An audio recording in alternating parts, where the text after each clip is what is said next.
Let's talk about the biggest lie the gun industry has been feeding you for the last 4 decades. Back in the day, the legendary Jeff Cooper told anyone who would listen that the .45 ACP was the absolute pinnacle of combat handgun calibers. Then, right around 1983, he did a total 180 and helped birth a brand new cartridge that was supposed to put his beloved .45 in the grave. He wanted more speed. He wanted crushing kinetic energy. He wanted extended effective range. The 10mm auto was marketed as the undisputed heavy champion that would render the .45 completely obsolete. Fast forward 40 years. Walk into any gun shop off Interstate 95, or practically anywhere else in America. What do you actually see? The .45 ACP is chambered in almost every platform imaginable, cranked out by every major ammo plant, and absolutely dominating shelf space. The 10mm, it is still fighting for a seat at the table. The cartridge engineered to assassinate the .45 couldn't even match its sales footprint. That massive failure should be a wake-up call to the shooting community. But decoding that reality depends entirely on asking the right tactical questions. And frankly, most shooters at the range are asking the wrong ones. People always ask me, which one delivers a harder punch? Look, there is absolutely no debate here. The 10mm takes the crown for raw kinetic energy. If you load up a full power, 200-grain hard-cast projectile from a premium maker like Underwood, Horn, AD, or Buffalo Bore, you are pushing right around 1,200 feet per second. We are talking about dumping over 630 foot-pounds of energy right out of a standard semi-auto pistol. That is basically 41 Magnum revolver performance, but fed rapidly from a box magazine. Now, let's look at the classic .45. Your standard 230-grain ball ammo is lumbering along between 830 and 850 feet per second.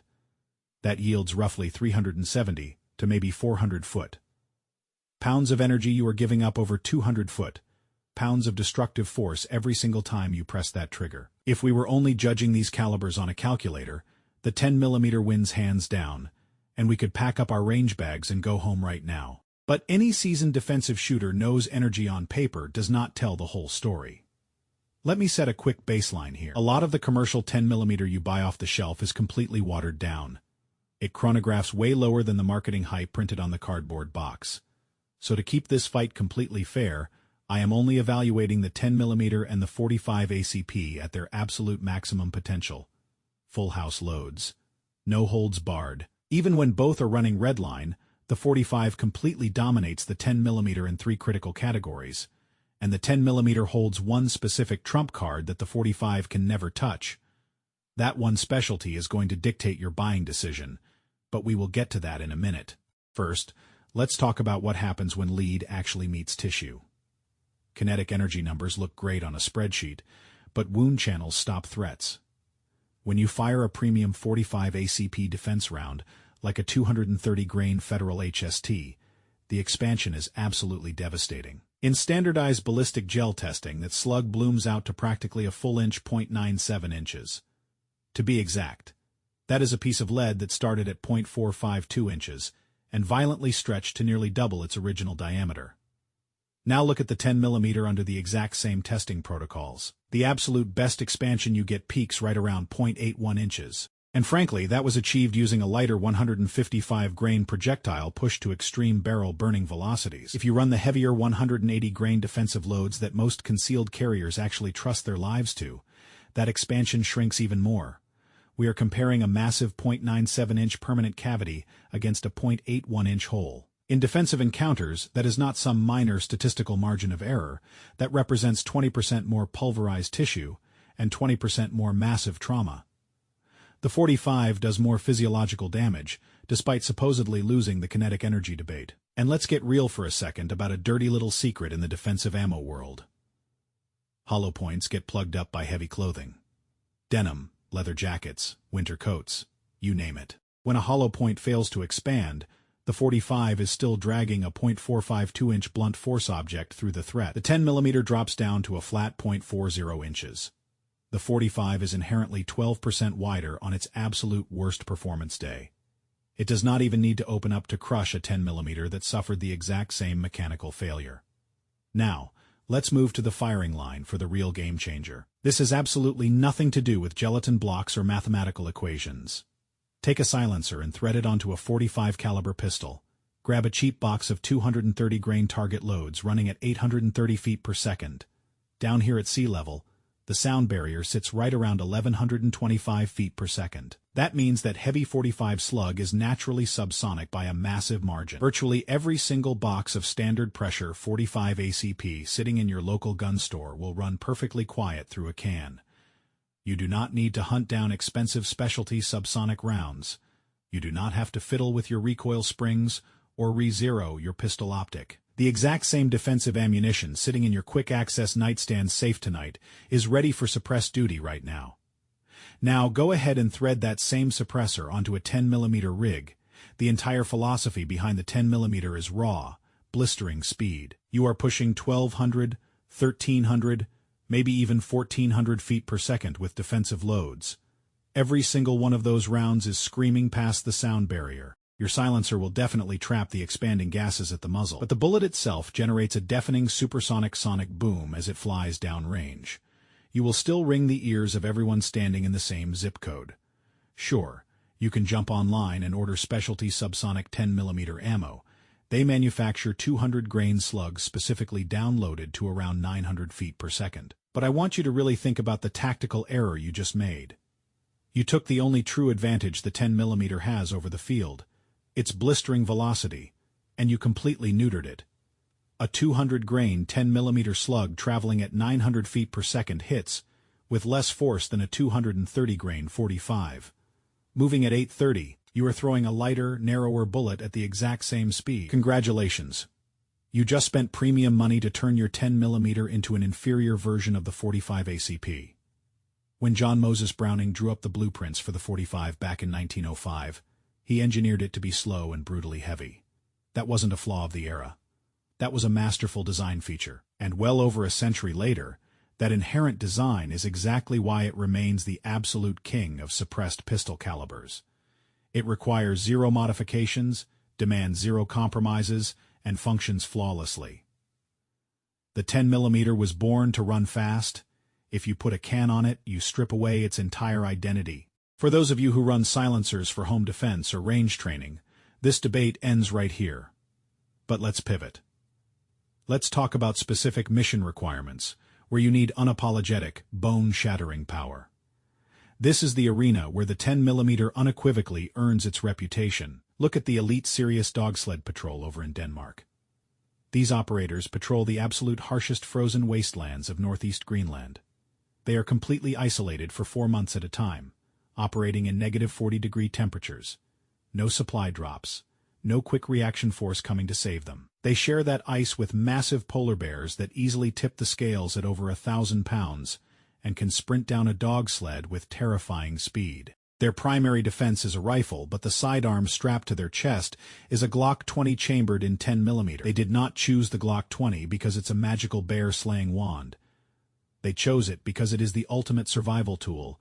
It gives them 15 rounds of semi-automatic firepower in a package that won't anchor them down during a grueling months-long patrol. When you load up heavy, hard-cast 10mm rounds, that projectile has the raw velocity required to punch cleanly through incredibly thick animal hide, dense layers of muscle, and massive skeletal structures. It can reach vital organs from horrible oblique angles where the .45 would simply stall out. Imagine being blindsided by an apex predator. Your long gun gets buried in the snow. Having 15 consecutive strikes of deep, penetrating 10mm is literally the barrier between life and death. The .45 ACP physically cannot execute that mission. Its lumbering speed prevents it from driving deep enough through heavy bone mass on dangerous game. That is not me being biased against my favorite caliber. That is cold, hard, ballistic gelatin data backed up by the seasoned professionals who bet their lives on that equipment every single day. If your zip code includes grizzly bears or moose, you strap on a 10mm end of story. If you don't live in the wild frontier, stick around, because the .45 platform has a hidden gear that most modern shooters completely ignore. I am talking about the .45 Super. It utilizes the exact same external dimensions as your standard .45 ACP case. Same bullet width, same overall cartridge length, but the internal brass web is drastically reinforced, allowing it to be loaded to a blistering 28,000 psi. Compare that to standard .45 ACP, which taps out around 21,000 psi when you run a .45 Super. You can launch a 185-grain hollow point at 1,200 feet per second. That nets you nearly 600 foot-pounds of muzzle energy. You have just aggressively entered 10mm performance territory, but you are still throwing a massively wide 45 caliber slug. What does it take to run this beast? You drop a heavier recoil spring into your slide and make sure your barrel provides fully supported chamber walls. A lot of top-tier aftermarket barrels for the 1911 and modern striker guns handle it right out of the box. You don't need a new frame. Your magazines stay the exact same. Your everyday carry holster still fits. And if you want to push the envelope even further, look at the 460 Roland. It operates on the same baseline concept, but it rockets a massive 230-grain pill at 1,150 feet per second. That is over 670 foot-pounds of bone. Crushing force. It stands toe-to-toe with the most violent 10mm boutique loads on the market, but cuts a significantly wider wound channel. Now, I will be straight with you guys. These supercharged 45 variants never truly caught on with the mainstream commercial market. You aren't finding these boxes at your local big-box sporting goods store. You are either sitting at a reloading press making them yourself, or you are paying a premium to order them online. That is a legitimate logistical hurdle, but the laws of physics do not care about retail marketing strategies. The mechanical truth is, the 45 ACP architecture can be heavily modified to reach 10mm kinetic energy levels, but no amount of engineering or gunpowder will ever allow a 10mm bullet to physically stretch to the diameter of a 45. That equation runs one direction, and velocity cannot change the math. Let me ask you guys a serious question. When you are doing a perimeter check on your property at night, or hiking a backwoods trail, what are you trusting your life to? Are you running a 10mm, a heavy 45, or did you go down a completely different rabbit hole? Drop your exact setup down in the comments below. I read through all of them. Now, let's talk logistics and survival mechanics. Because when the world gets crazy, availability separates serious calibers from range toys. The 45 ACP has been churning out of factories uninterrupted for roughly 120 years. Every single ammunition plant on the planet makes it. Every mom and pop gun counter from coast to coast has it sitting right there on the shelf.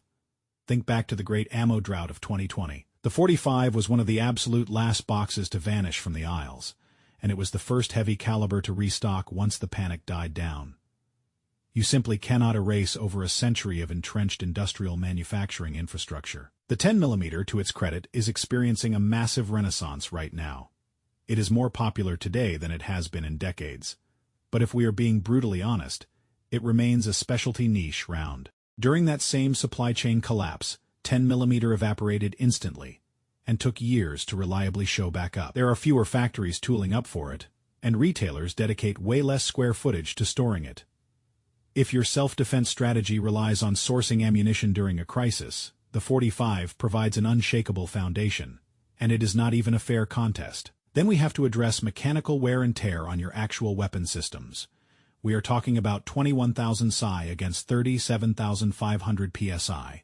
That massive pressure gap dictates way more than just how snappy the gun feels in your palm. Running lower chamber pressures means you are inducing significantly less structural stress on your barrel, the slide rails, your locking lugs, and the frame itself. A quality 1911 chambered in 45 that receives decent maintenance can easily chew through 50,000 rounds and still lock up like a bank vault. If you attempt to force 50,000 rounds of full-throttle 10mm through a modern polymer-framed pistol, you are going to be calling the factory for replacement parts.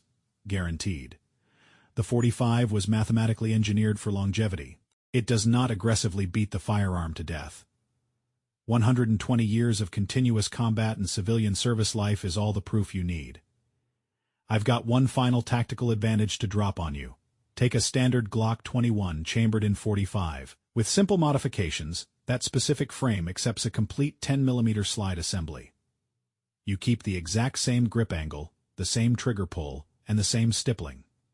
You just swap the slide, the barrel, and the magazines. You literally have one serialized firearm that commands both legendary calibers.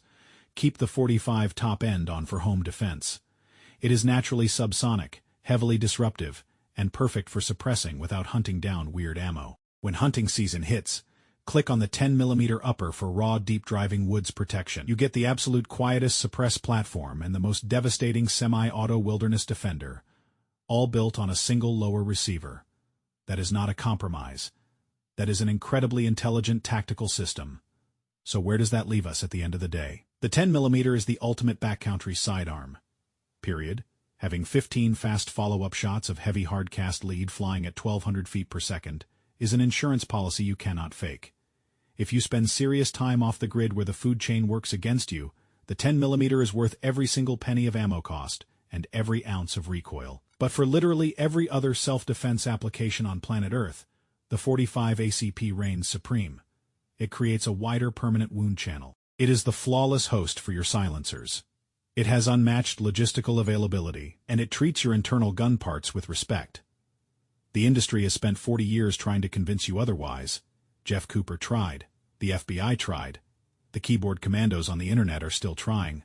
Cooper successfully injected the 10mm with brutal velocity and raw energy, but what he completely failed to engineer was a wider projectile, global supply chain dominance, or the effortless subsonic performance that makes the 45 a masterpiece.